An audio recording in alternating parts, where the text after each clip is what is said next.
নানা জল্পনা-কল্পনা ও নাটকীয়তার অবসান ঘটিয়ে অবশেষে ডিসেম্বর-জানুয়ারিতে মাঠে গড়াতে যাচ্ছে বাংলাদেশ প্রিমিয়ার লিগ বিপিএল এর ১২তম আসর। শুরুতে ৫ দল নিয়ে বিপিএল আয়োজনের কথা থাকলেও সম্প্রতি নোয়াখালীকে যুক্ত করা হয়েছে।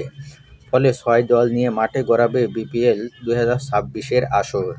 বুধবার ২৬শে নভেম্বর সংবাদ সম্মেলনে এসে বিপিএল সম্পর্কিত বিভিন্ন তথ্য নিশ্চিত করেছেন বিপিএল গভর্নিং কাউন্সিলের সদস্য সচিব ইফতেখার রহমান মিঠু। আগামী ১৯শে ডিসেম্বর সিলেটে পর্দা উঠবে আসন্ন বিপিএল-এর। তার আগে ১৭ই ডিসেম্বর ঢাকায় বিপিএল-এর উদ্বোধনী অনুষ্ঠান আয়োজন করার পরিকল্পনা রয়েছে বলেও জানিয়েছেন ইফতেখার রহমান মিঠু। টুর্নামেন্টের ফাইনাল হবে ১৬ই জানুয়ারি। অন্যদিকে প্রায় এক যুগ পর বিপিএলে ফিরছে নিলাম পদ্ধতি।